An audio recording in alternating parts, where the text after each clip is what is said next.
Hello my dear student. तो आज हम हमारे periodic table and periodicity property का लेक्चर नंबर 12 पढ़ने जा रहे हैं बच्चों, जो कि आपका काफी ज्यादा इंपॉर्टेंट सेगमेंट है आपके पीरियोडिक टेबल का। काफी ज्यादा मतलब बहुत ही ज्यादा इंपॉर्टेंट पार्ट है बच्चों, और बहुत ही ज्यादा सिंपल है। अगर आप लोग कोशिश करेंगे तो आप लोगों को एक ही बार में चीजें समझ में आने लग जाएगी। ठीक है, इलेक्ट्रोनेगेटिविटी तक हमने अच्छे से कर लिया था, इलेक्ट्रोनेगेटिविटी तक हमने अच्छे से कर लिया था। अब इलेक्ट्रोनेगेटिविटी में मैंने एक पॉइंट लिखाया था, यहां पर जान लेते हैं। इलेक्ट्रोनेगेटिविटी में मैंने एक पॉइंट लिखाया था। अब आप लोगों को पता पड़ेगा, जब मैं लेफ्ट टू राइट जाता हूं, मतलब इस तरफ जाता हूं, तो आपकी इलेक्ट्रोनेगेटिविटी शार्पली बढ़ती है। इलेक्ट्रोनेगेटिविटी आपकी कैसी बढ़ती है बच्चों? शार्पली बढ़ती है, ऐसा लिखवाया था। ठीक है, और मैंने कैसे लिखवाया था, जब मैं यहां से ऊपर जाऊंगा तो भी आपकी इलेक्ट्रोनेगेटिविटी इंक्रीज करेगी। तो मैंने यहां पर एक नोट डाल के स्पेशल पॉइंट लिखाया था, जब भी हम पीरियड में अगर मैं देखना चाहूंगा, पीरियड में अगर मैं प्रॉपर्टीज का कंपैरिजन करना चाहूंगा, तो मैं किसके थ्रू करूंगा? इलेक्ट्रोनेगेटिविटी के थ्रू।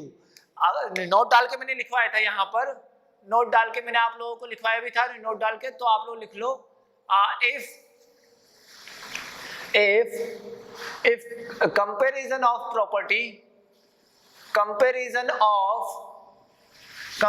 of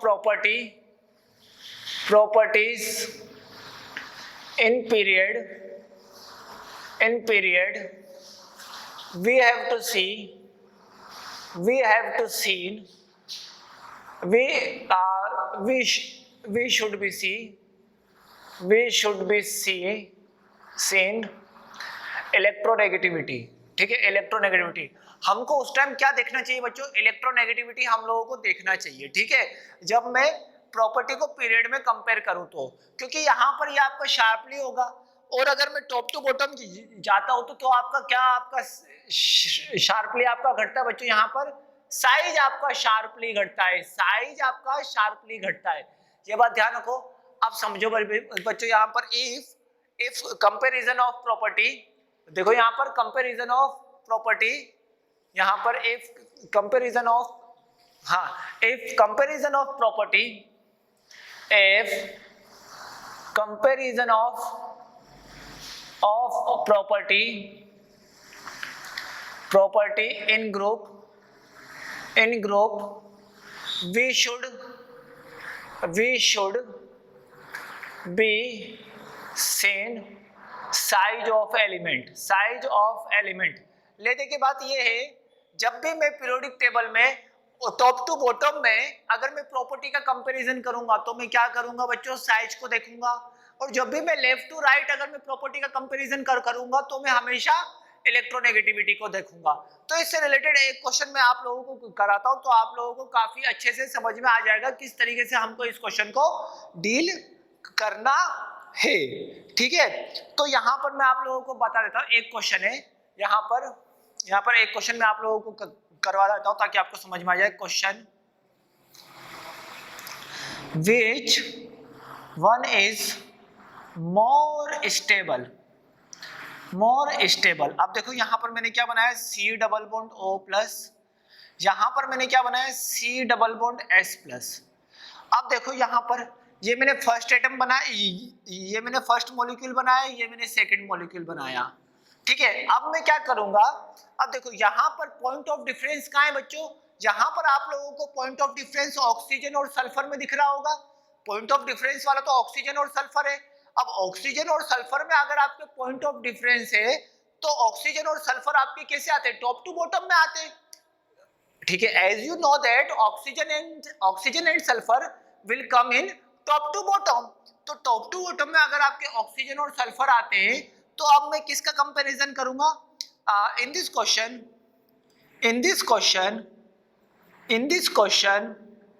अब बात समझना। In this question comparison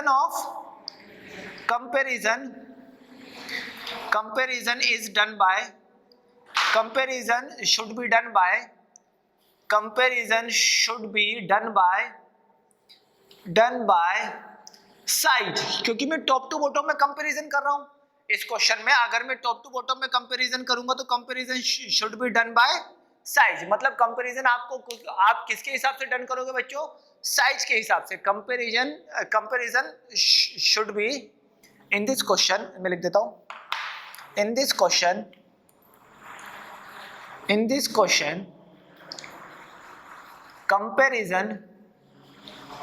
comparison should be done by size, मतलब आपको किसके तरीके से कंपैरिजन करना है बच्चों, साइज के अकॉर्डिंग आप लोगों को कंपैरिजन करना है। बहुत बढ़िया। अब देखोगे, अगर आप लोग देखोगे तो ऑक्सीजन और सल्फर में से किसका साइज बड़ा होता है, डाउन टू द ग्रुप जाते तो आपका साइज इंक्रीज होता है, तो ऑक्सीजन और सल्फर में से किसका साइज बड़ा होता है बच्चों, आपका सल्फर का साइज बड़ा होता है।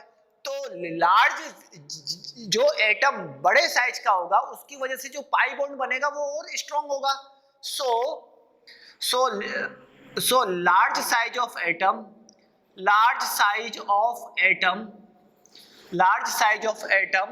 Form more large size of atom, या फिर सिंपल लिखो स्मॉल साइज ऑफ एटम, मतलब ध्यान से समझना, small size of atom form more stronger पाई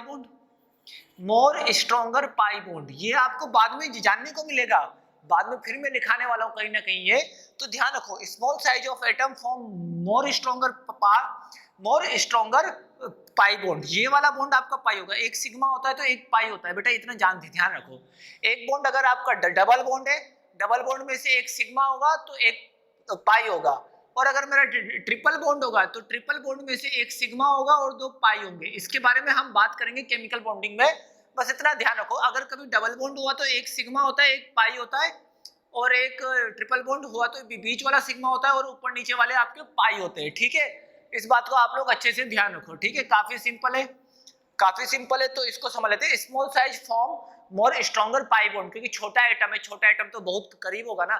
थोड़ा सोचो ना, अगर H एटम जब बॉन्ड बनाएगा तो इसका बॉन्ड लेंथ क्या होगा, छोटा होगा, और जितना छोटा बॉन्ड लेंथ उतना ज्यादा स्ट्रॉन्ग।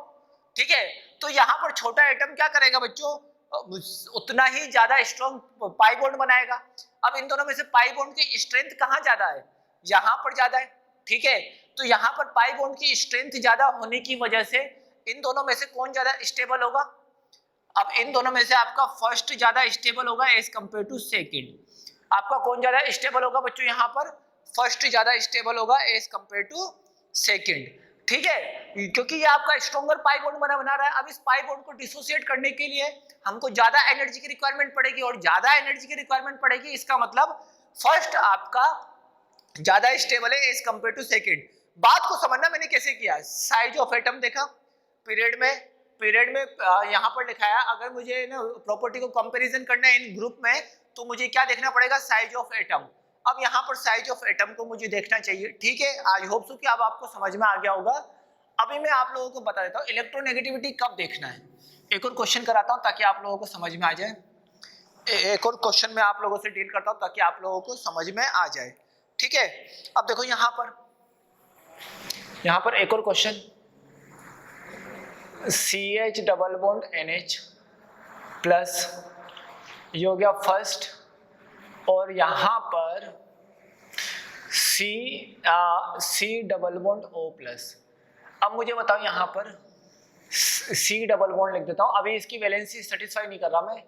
अब देखो, अगर ऐसा रहा, अगर आपका ऐसा रहा तो कैसे करेंगे बच्चों, अगर आपका ऐसा रहा तो हम कैसे करेंगे, जल्दी से बताओ। अगर आपका ऐसा रहा तो हम कैसे करेंगे, देखो यहाँ पर समझना बात को ध्यान से। यहाँ पर आपका फर्स्ट एटम है, अब देखो यहाँ पर आपका जो यहाँ पर कार्बन कार्बन सिमिलर है, डिफरेंस कहाँ आ रहा है, पॉइंट ऑफ डिफरेंस आपका कहाँ आ रहा है बच्चों, आप लोग देख सकते हो यहाँ पर पॉइंट ऑफ डिफरेंस यही आ रहा है। पॉइंट ऑफ डिफरेंस कहाँ आ रहा है, N और H पर, N और O पर आ रहा है, तो पॉइंट ऑफ डिफरेंस इन दोनों में आ रहा है। तो और ये आपके कैसे आ रहे हैं, ये आपके पीरियड में आते हैं, एक ही पीरियड में आते हैं। N इधर आता है, ऑक्सीजन यहाँ आता है, तो ये अकॉर्डिंग टू पीरियड है, मतलब पीरियड में प्रॉपर्टी वेरी करेगी। अगर हमारे पीरियड में प्रॉपर्टी वेरी करेगी तो हम क्या देखते हैं बेटा, इलेक्ट्रोनेगेटिविटी ऑफ एटम। तो यहाँ पर हम क्या करेंगे, we should be seen electronegativity of atom. हमको क्या देखना चाहिए बच्चों, इलेक्ट्रोनेगेटिविटी ऑफ एटम। अब इलेक्ट्रोनेगेटिविटी ऑफ एटम किसका ज्यादा होगा? इलेक्ट्रोनेगेटिविटी आपका किसका ज्यादा होगा बच्चों? थोड़ा सा समझने की बात करो। इलेक्ट्रोनेगेटिविटी किसका ज्यादा होगा बच्चों? यहाँ पर आपको मैंने बताया था लेफ्ट टू राइट जाते तो जेड इफेक्टिव बढ़ता है, जेड इफेक्टिव बढ़ेगा, लेफ्ट टू राइट जाएंगे तो लेफ्ट टू राइट जाएंगे तो क्या होगा बच्चों? जेड इफेक्टिव बढ़ेगा, और जेड इफेक्टिव बढ़ेगा तो आपका इलेक्ट्रोनेगेटिविटी बढ़ती है। अब इलेक्ट्रोनेगेटिविटी किसकी ज्यादा होगी बच्चों? ऑक्सीजन की ज्यादा होगी, किसके ऊपर? नाइट्रोजन के ऊपर। तो आज मैं जो लाइन आप लोगों को लिखा रहा हूँ वो लाइन परमानेंट मेमोरी में सेव कर लो। अगर मैंने आप लोगों को जीजीओसी पढ़ाया तो 100% आई एम डैम श्योर कि मैं उस लाइन से कम 50% जीओसी के क्वेश्चंस को सॉल्व करता हूं, ठीक है? तो उस लाइन को याद रख लो। तो यहाँ पर हायर इलेक्ट्रोनेगेटिव एलिमेंट कैरी, यहाँ पर क्या हो जाएगा? Higher electronegative element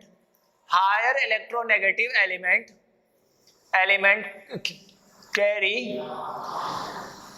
negative charge more easily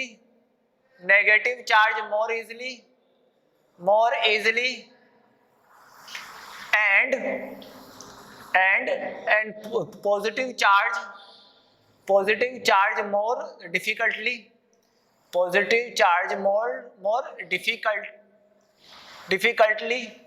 मतलब सिंपल समझने वाली बात है कि जो हायर इलेक्ट्रोनेगेटिव एलिमेंट है वो आपका नेगेटिव चार्ज बहुत ही आसानी से कैरी कर जाएगा, बट पॉजिटिव चार्ज को कैरी नहीं करेगा। अब ये बताओ इन दोनों में से हायर इलेक्ट्रोनेगेटिव एलिमेंट ऑक्सीजन है एज कंपेयर टू दिस, तो यहाँ पर आपका नेगेटिव चार्ज है, यहाँ पर आपका पॉजिटिव चार्ज ज्यादा स्टेबल होगा कि यहाँ होगा? आपको देख सकते हैं higher electronegative charge negative charge को बहुत अच्छे से कैरी कर सकता है, लेकिन पॉजिटिव चार्ज को बिल्कुल भी कैरी नहीं कर सकता। मतलब ये क्या हो जाएगा अब आपका? अनस्टेबल। ये आपका क्या हो जाएगा? अनस्टेबल। तो स्टेबिलिटी किसकी ज्यादा होगी बच्चों? स्टेबिलिटी आपकी किसकी ज्यादा होगी बच्चों? यहाँ पर सेकंड एलिमेंट की स्टेबिलिटी आपकी लेस होगी as compare to first element. यहाँ पर फर्स्ट एलिमेंट सबसे ज्यादा स्टेबल होगा as compare to second. I hope so कि आपको अब उस लाइन से रिलेटेड क्वेश्चंस भी मैंने आप लोगों को करवा दिए। काफी सिंपल है, काफी इजी है। अब हम चलते बच्चों पीरियोडिसिटी प्रॉपर्टी के नेक्स्ट टॉपिक पे। नेक्स्ट टॉपिक हमारा क्या है बच्चों? समझते हैं। नेक्स्ट टॉपिक है हमारा हाइड्रेशन एनर्जी। कौन सी बच्चों? Hydration energy. तो नेक्स्ट टॉपिक हमारा है हाइड्रेशन एनर्जी। लिख लेते हैं। हाइड्रेशन एनर्जी होती क्या है उसको समझना है, बहुत ही ज्यादा इंपॉर्टेंट कॉन्सेप्ट है। तो हाइड्रेशन एनर्जी आपकी होती क्या है? सबसे पहले मैं आप लोगों को बता देता हूं। हाइड्रेशन एनर्जी अब देखो यहां पर समझना बात। हाइड्रेशन एनर्जी हम कैसे निकालेंगे? पहले देखो, पहले हम लोग ना एक सिंपली समझते हैं क्या होता है, ठीक है? अब देखो यहां पर A plus B minus A plus B minus, ठीक है? इसकी रिएक्शन मैंने H2O के साथ करा दी। इसकी रिएक्शन मैंने किसके साथ करवा दी बच्चों? H2O के साथ। इसकी रिएक्शन मैंने किसके साथ करवा दी? H2O के साथ। तो यहां पर क्या बनेगा? A plus aqueous. यहां पर इसकी रिएक्शन मैंने H2O के साथ करवा दी तो यहां पर क्या बनेगा? B minus aqueous. यहां पर इसकी रिएक्शन मैंने H2O के साथ करा दी तो यहां पर क्या बनेगा? A प्लस एक्वस और यहां पर B माइनस एक्वस, ठीक है? अब देखो यहां पर क्या हो रहा है? यहां पर आपका आयन है, यहां पर आपका कैटायन है, यहां पर आपका कैटायन है, यहां पर आपका वो एनायन है, यहां पर आपका क्या है? Ionic compound. यहां पर आपका क्या है बच्चों? Ionic compound. देखो ना A प्लस B दोनों आ गए ना, तो इसका मतलब यहां पर आपका क्या है? आयोनिक कंपाउंड है। अब A प्लस जब आपका H2O से रिएक्ट करता है, इसका मतलब क्या होता है बच्चों? इसको हाइड्रेटेड करते हैं। यहां पर हाइड्रेशन होना वो बोलते हैं बच्चों इसको। तो यहां पर इस रिएक्शन के दौरान आपकी क्या होती है बच्चों? स्मॉल अमाउंट ऑफ एनर्जी आपकी क्या होती है बच्चों? रिलीज होती है। स्मॉल अमाउंट ऑफ एनर्जी आपकी क्या होती है बच्चों? रिलीज होती है। अगर एनर्जी आपकी रिलीज हुई तो ये कौन सा फिनोमिना होगा बच्चों? एक्सोथर्मिक फिनोमिना होगा। एनर्जी रिलीज होगी तो इसका मतलब डेल्टा H की वैल्यू क्या हो जाएगी? नेगेटिव। और जो एनर्जी रिलीज होगी उसको क्या बोलेंगे? Enthalpy of hydration. Enthalpy of hydration क्या बोलते हैं बच्चों इसको? Enthalpy of hydration. Enthalpy of hydration. अब बात आप लोगों को समझ में नहीं आई। यहां पर हाइड्रेशन एंथैल्पी बोलते हैं, या फिर जो एनर्जी रिलीज होती है उसको हम क्या बोलते हैं?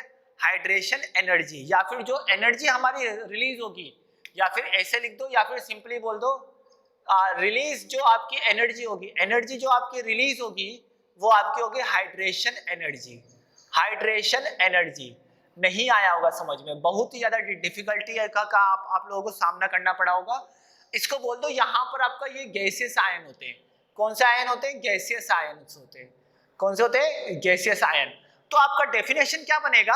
1 मोल, यहाँ इसके आगे 1 है, इसके आगे 1 है, इसके आगे 1 है, तो 1 मोल ऑफ गैसियस आयंस या फिर गैसियस आयोनिक कंपाउंड, ठीक है, रिएक्ट विद H2O एंड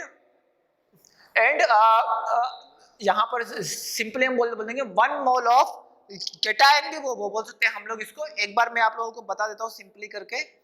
तो इसके डेफिनेशन हम बोलेंगे एनर्जी रिलीज व्हेन, यहां पर energy release when 1 mole of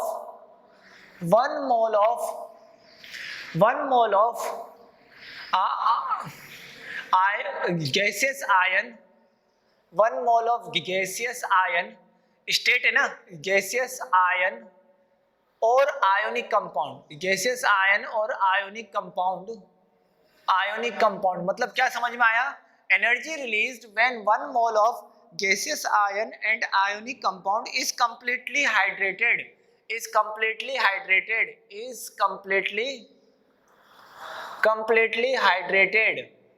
completely hydrated होने में, ठीक है, मतलब 1 mole of gaseous ion and ionic compound को completely hydrated to form hydrated species, to form hydrated species, ठीक है, to form hydrated species. 2 minute, hydrated species मतलब क्या बोलना चाह रहा है कि energy release when 1 mole of gaseous ion and ionic compound is completely hydrated to form hydrated species. वो energy release during this process is called, energy release during this process is called hydration energy. इसी को क्या बोलेंगे? Hydration energy. अब आप लोगों को मैंने एक फंडामेंटल प्रिंसिपल बताया था, साइन कन्वेंशन, हाइड्रेशन एनर्जी, ठीक है। अब देखो हाइड्रेशन एनर्जी एक टाइप की आपकी कौन सी फिनोमिना होती है बच्चों? एक्सोथर्मिक फिनोमिना होती है। कौन सी होती है? एनर्जी रिलीज हो रहा है ना, एनर्जी रिलीज होगा, इसका मतलब ये क्या होगा बच्चों? आपका एक टाइप का exothermic phenomena. This is a exothermic phenomena, this is exothermic phenomena. ये एक टाइप का आपका एक्सोथर्मिक फिनोमिना होगा, एक्सोथर्मिक फिनोमिना होगा। आप बात समझना, यहाँ पर एक्सोथर्मिक फिनोमिना होगा।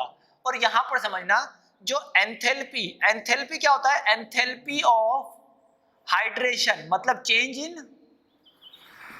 इन एनर्जी। ये आपका क्या होता है बच्चों? एंथैल्पी ऑफ हाइड्रेशन मतलब delta, change in energy. Change in energy आपका क्या होता है बच्चों? Change in energy. अब देखो यहाँ पर समझना, ये आपका एक्सोथर्मिक होगा। क्यों? क्योंकि आपका चेंज इन एनर्जी क्या होगा बच्चों? नेगेटिव होगा, negative of hydration energy, negative of hydration energy. तो इस तरीके से आपको ध्यान रखना है, यहाँ पर ये आपस में इस तरीके से रिलेट करते हैं, ये आपस में इस तरीके से रिलेट करते हैं। समझ में आया बच्चों? समझ में आया? समझ में आया? तो हाइड्रेशन एनर्जी आपका साइन कन्वेंशन का थोड़ा ध्यान रखो, ये चेंज इन एनर्जी है। ये क्या होता है? Change in energy. और ये डायरेक्टली मैंने बोला ना, energy release during this process, that is called, ठीक है। तो ये बातें आप थोड़ा सा ध्यान रखो, जैसे मैंने इलेक्ट्रॉन एफिनिटी में बताया था, उन समय बताया था, ठीक है। उन सब के क्वेश्चंस भी करवाए थे, तो आप लोगों को समझ में आ गए होंगे। काफी इजी और काफी सिंपली वे में मैंने आप लोगों को बताया था, ठीक है। यहाँ तक हाइड्रेशन एनर्जी के बारे में आप लोगों को समझ में आ गया होगा। अब यहाँ पर पॉइंट ये होता है कि हाइड्रेशन एनर्जी आपके किसके ऊपर डिपेंड करती है? हाइड्रेशन एनर्जी आपके किसके ऊपर डिपेंड करती है?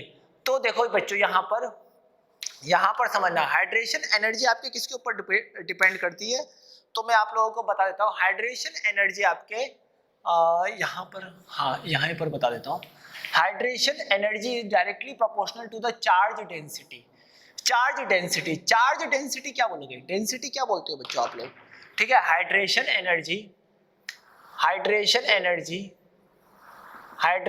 Energy is directly proportional to the charge density. Charge density का मतलब क्या होता है बच्चों? चार्ज डेंसिटी का मतलब क्या होता है बच्चों? Q plus by R plus by Q minus by R minus. ठीक है, Q plus by R plus by Q minus by R minus. इसका मतलब क्या हुआ बच्चों? Q बाई आर का मतलब क्या हुआ?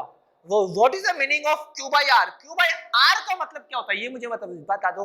अब देखो कोई भी चीज है, इतने सरफेस में ये इतना भरा हुआ है तो इसको क्या बोलेंगे? Area density. क्या बोलेंगे इसको हम लोग? Area density. इतना अगर भरा होगा तो इसको हम लोग क्या बोलेंगे बच्चों? एरिया डेंसिटी बोलेंगे। इतना डेंस है आपका एरिया, ठीक है, इतना डेंस है आपका एरिया। अगर मैंने इतना भर दिया तो इसको हम क्या बोलेंगे बच्चों? Area density. इसको हम क्या बोलेंगे? Area density. अब इसको समझो, इसको हम क्या बोलेंगे? Charge by radius, that is called charge density. तो इससे आपको क्या समझ में आ रहा है? इससे आपको समझ में आ रहा है कि जैसे जैसे आपका साइज बढ़ेगा, जैसे जैसे आपका साइज बढ़ेगा वैसे वैसे हाइड्रेशन एनर्जी कम होगी। इससे आपको क्या समझ में आ रहा है? यहाँ पर वेरिएशन ट्रेंड्स इन पीरियड में लिखवा देता हूँ। Trends in periodic table. Periodic table में आपका ट्रेंड्स कैसा जाएगा बच्चों? समझ लेना, यहाँ पर पीरियोडिक टेबल में आपका ट्रेंड्स ऐसा जाएगा। अगर मैं बात करूँ इन ग्रुप, किसकी बात करूँ? इन ग्रुप।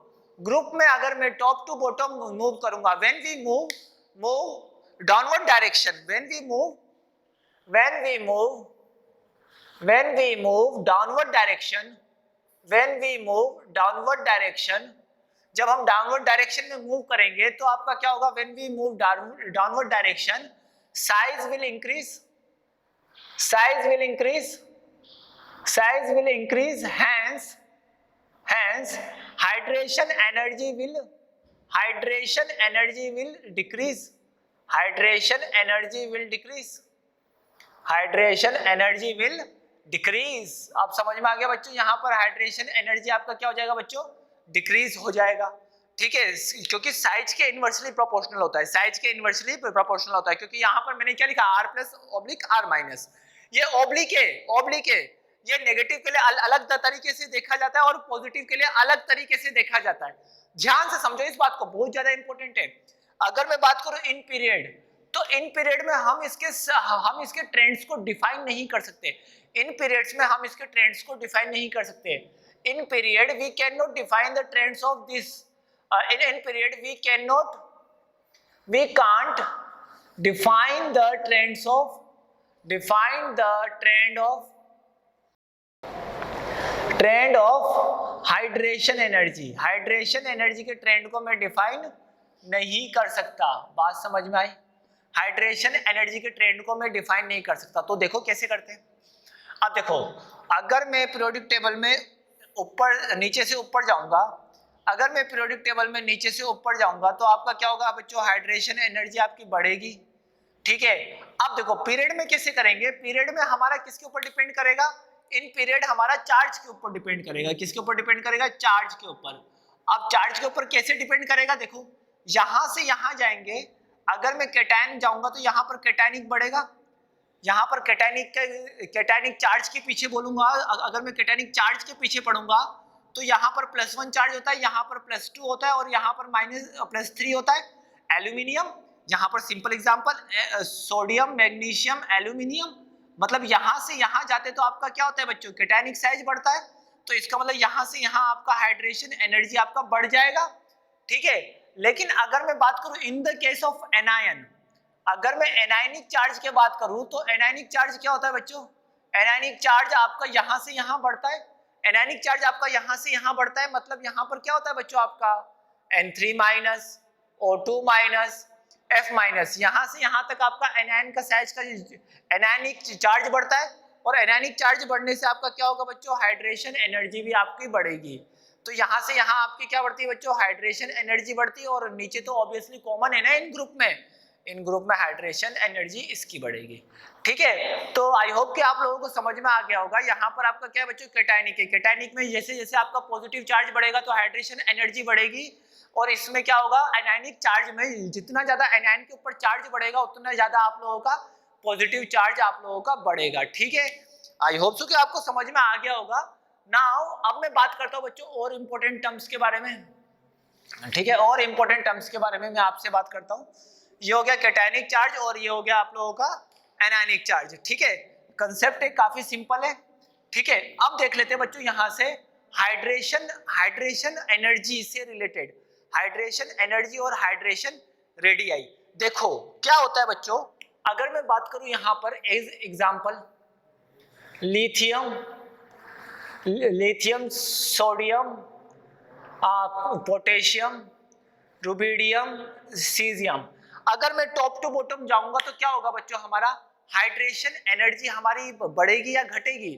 तो जानते हो आप लोग कि अगर टॉप टू बॉटम जाऊंगा तो हाइड्रेशन एनर्जी घटेगी। हाइड्रेशन एनर्जी मेरी क्या हो जाएगी बच्चों, यहाँ पर hydration energy will decrease, hydration energy will decrease. लेकिन क्या ये सही है? देखो यहाँ पर Li+1 Na+1 K+1 Rb+1 और Cs+1 के बारे में बात करेंगे। किसके बारे में बात करेंगे? अब देखो यहां पर समझना, हाइड्रेशन एनर्जी डिक्रीज होती है। देखो कैसे होती है बच्चों, अगर मैं सबके +1 की बात कर रहा हूं, किसकी बात कर रहा हूं, +1 +1 +1 +1 +1। ठीक है, अब देखो यहां पर डाउन टू द ग्रुप जाएंगे तो हाइड्रेशन एनर्जी आपकी डिक्रीज होगी। समझना कैसे, अब देखो यहां पर इसका चार्ज कितना है, चार्ज यहां पर आपको दिख रहा है बच्चों, यहां पर +1, यहां पर आपको चार्ज कितना दिख रहा है बच्चों, +1, लेकिन इसका जो रेडियाई है वो क्या है, रेडियाई आपका क्या है बच्चों, काफी कम है। तो Q+R+ की वैल्यू क्या हो जाएगी, काफी ज्यादा हाई, मतलब चार्ज डेंसिटी आपकी क्या हो जाएगी बच्चों, काफी ज्यादा हाई। यहाँ पर चार्ज डेंसिटी आपकी क्या हो जाएगी बच्चों, काफी ज्यादा हाई। और चार्ज डेंसिटी जितना ज्यादा रहेगा उतना ज्यादा हाइड्रेशन एनर्जी बढ़ेगी। और यहाँ पर भी आपका चार्ज कितना है बच्चों, चार्ज आपका +1 है, लेकिन यहाँ पर रेडियाई क्या है बच्चों, काफी ज्यादा है। और अगर रेडियाई ज्यादा हो गया तो ये Q+R+। अब देखो R+ की वैल्यू बढ़ गई, अगर नीचे वाले की वैल्यू बढ़ती है डिनोमिनेटर की, अगर नीचे वाले की वैल्यू बढ़ती है डिनोमिनेटर की, अगर आपकी वैल्यू बढ़ेगी तो ये ओवरऑल वैल्यू क्या होगी, कम हो जाएगी। तो ये आपकी ओवरऑल वैल्यू कम हो गई, तो इसका मतलब इसका आपका चार्ज डेंसिटी क्या हो जाएगा, इसका मतलब इसका आपका चार्ज डेंसिटी कम हो जाएगा। आई होप सो कि अब आपको समझ में आ गया होगा, यहां पर चार्ज डेंसिटी कम होगा और यहां पर आपका चार्ज डेंसिटी क्या हो जाएगा बच्चों, बढ़ जाएगा। ठीक है, यहां तक आपको समझ में आ गया होगा। अब देखो जिसकी चार्ज डेंसिटी ज्यादा होती है उसका हाइड्रेशन एनर्जी ज्यादा होता है। अब इस चार्ज डेंसिटी के बारे में हम लोग अच्छे से समझते हैं यहाँ पर कंसेप्चुअली कि कैसे होगा। देखो यहाँ पर आप देखो लिथियम+1 है, एक्चुअली मैकेनिज्म क्या होता है उसको समझते हैं। एक होता है हमारा Cs+1। अब समझो लिथियम+1 की चार्ज डेंसिटी ज्यादा होगी तो ज्यादा H2O मॉलिक्यूल इसके आजू बाजू आएंगे, ज्यादा H2O मॉलिक्यूल इसके आजू बाजू आएंगे। अब जब यहाँ पर ज्यादा H2O मॉलिक्यूल इसके आजू बाजू आएंगे तो क्या हो जाएगा बच्चों, यहाँ पर ज्यादा H2O मॉलिक्यूल को ये अपने पास अट्रैक्ट कर लेगा, ज्यादा H2O मॉलिक्यूल को ये अपने पास क्या कर लेगा बच्चों, अट्रैक्ट कर लेगा। ठीक है, बहुत ज्यादा H2O मॉलिक्यूल को मैंने अट्रैक्ट करा दिया, उतना भी मत कराना आप लोग। ज्यादा H2O मॉलिक्यूल को अट्रैक्ट कर लेगा ये लिथियम प्लस अपने आजू बाजू। और यहाँ पर सीजियम की चार्ज डेंसिटी क्या है, कम है, तो ये लेस अमाउंट में H2O को अपने पास अट्रैक्ट कराएगा, ये लेस अमाउंट में H2O को अपने पास अट्रैक्ट करवाएगा। और लेस अमाउंट में जब ये H2O को अट्रैक्ट करवाएगा तो यहाँ पर ये इतना सही साइज का बन पाएगा, यहां पर ये इतने से ही साइज का बन पाएगा, यहां पर ये कितने साइज का बन जाएगा, देखो ये आपके इतने साइज का बन जाएगा। और जब आपका चार्ज डेंसिटी के बाद जब ये H2O के साथ सराउंडेड हो जाएगा, इसी साइज को हम बोलते हैं हाइड्रेशन रेडियाई, इसी साइज को हम क्या बोलते हैं, हाइड्रेशन रेडियाई, हाइड्रेशन रेडियाई। तो हाइड्रेशन रेडियाई हमको कब देखने को मिलेगा, समझ में आया? तो यहाँ पर भी आपका क्या होगा बच्चों, ये हाइड्रेशन रेडियाई, ये कौन सा हो जाएगा, हाइड्रेशन रेडियाई। अब बात को समझना, ये क्या है, इस पूरे का नाम क्या होगा, Li plus aqueous, not Li plus, this is what, Li plus aqueous, क्योंकि चारों ओर H2O मॉलिक्यूल है, इसको हम क्या बोलेंगे, Cs+1 एक्वस। समझ में आया? इसको हम क्या बोलेंगे, Cs+1 एक्वस, नॉट CS+1, ये आपका Cs+1 एक्वस है। तो इसका मतलब एक बात ध्यान से समझो, जब भी आपको एक्वस बोला जाए तो आपको क्या देखना है, हाइड्रेशन रेडियाई। तो आपको क्या देखना है, 100% हाइड्रेशन रेडियाई देखना है। तो आपको क्या चीज समझ में आई, जिसकी हाइड्रेशन एनर्जी ज्यादा होती है उसकी हाइड्रेशन रेडियाई भी क्या होती है बच्चों, ज्यादा होती है, उसकी हाइड्रेशन रेडियाई भी क्या होगी बच्चों, ज्यादा होगी।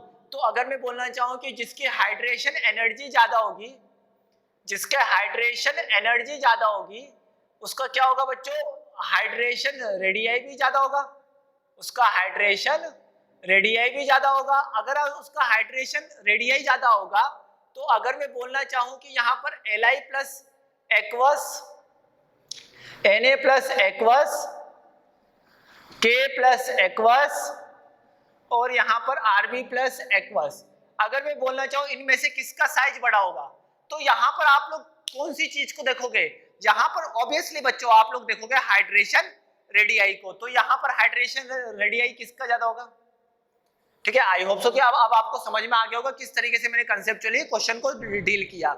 अब देखो, जो जितना बड़े साइज का उसकी मोबिलिटी, उसकी मोबिलिटी उतना ही कम, उसकी मोबिलिटी उतना ही कम, जिसका साइज जितना बड़ा होगा उसकी मोबिलिटी उतनी ही कम होगी, जिसका साइज जितना बड़ा होगा उसकी मोबिलिटी उतनी ही कम होगी।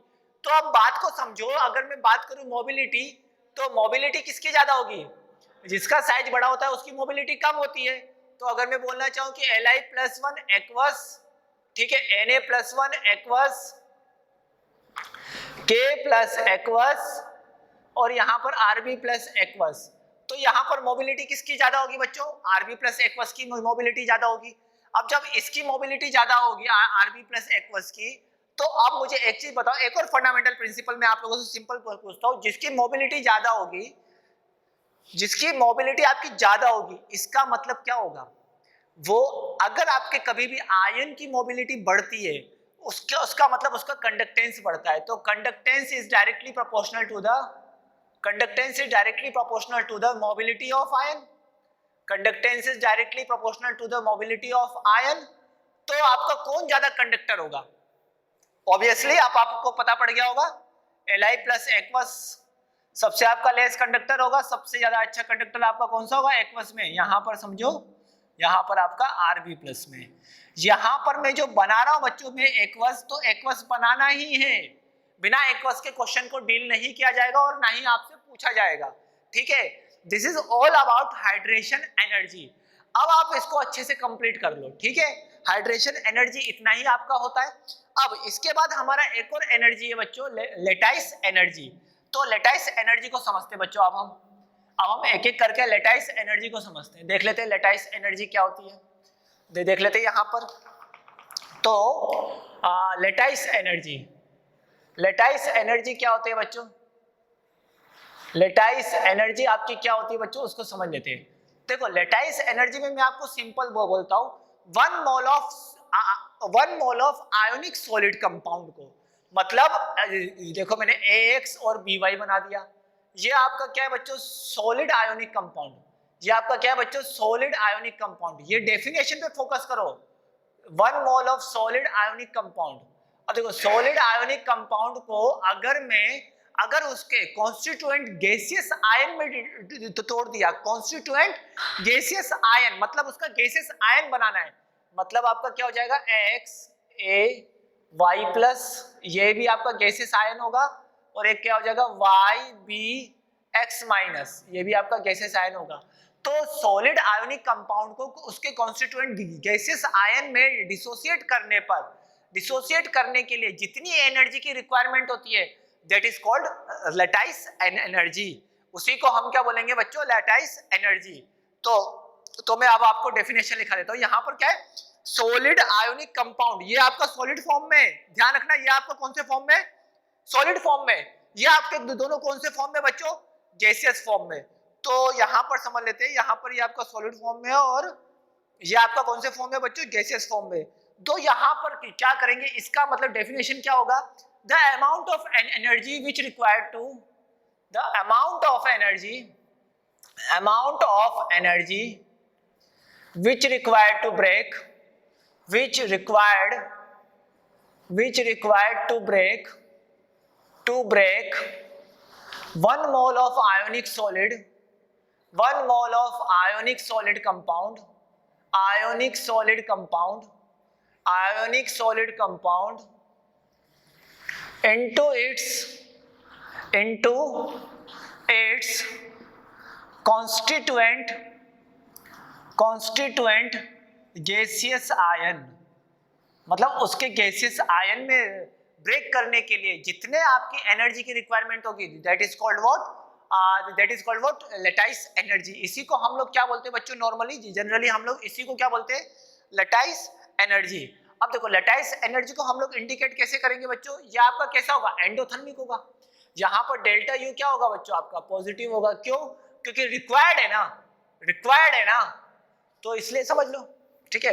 डेल्टा यू आपके किसके डायरेक्टली प्रोपोर्शनल होगा, क्यू, ये यहाँ पर पॉजिटिव चार्ज और नेगेटिव चार्ज का मल्टीप्लिकेशन, यहाँ पर क्या है, पॉजिटिव चार्ज और नेगेटिव चार्ज का multiplication and divide by R naught. ये कहाँ से आया वो भी आप लोगों को पता पड़ जाएगा। This is a formula for potential energy, आगे जाके फिजिक्स में आप लोग पढ़ोगे, काफी इजी है। ये आपका किसका होगा बच्चों, आर नोट। और हियर यहाँ पर जो आर नोट होगा वो क्या हो जाएगा, R naught equal to R plus R minus, मतलब आर प्लस का रेडियाई और माइनस चार्ज का रेडियाई, ये सब आपका होता है, ठीक है।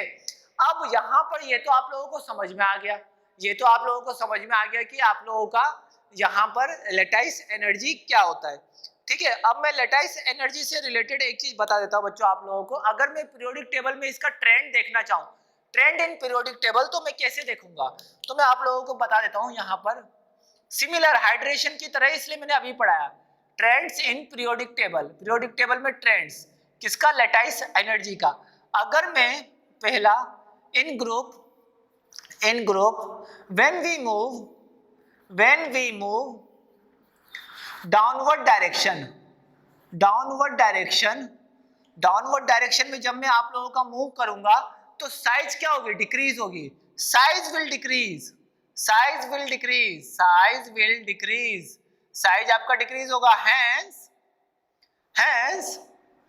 साइज आपका डिक्रीज होगा, आपका क्या होगा बच्चों, lattice energy downward, size will increase, size आपका क्या हो जाएगा बच्चों, आपका इंक्रीज हो जाएगा, hence lattice energy will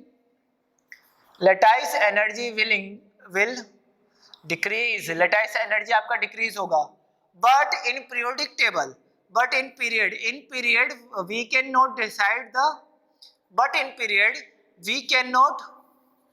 we cannot decide any trend, हम किसी भी ट्रेंड को डिसाइड नहीं कर सकते।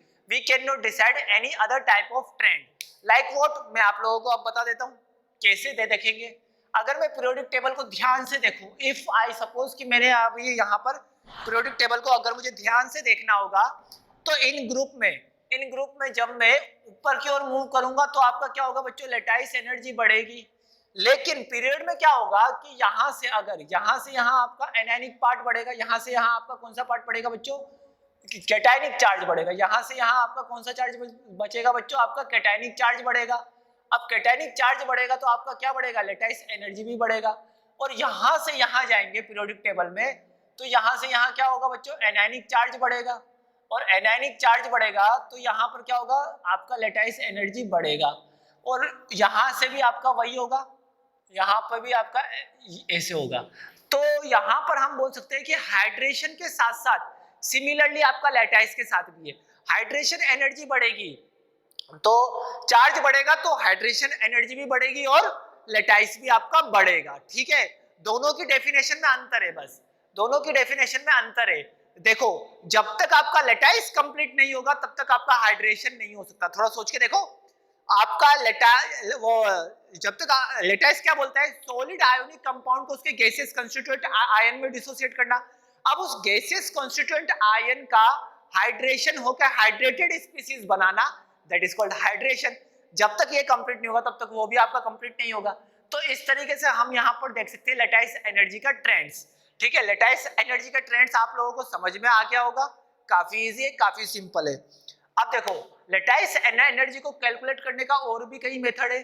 कौन कौन से मेथड है, बॉन्ड हेबर साइकिल है, जो कि मैं आपको नेक्स्ट लेक्चर में बताने वाला हूँ, बॉन्ड हेबर साइकिल।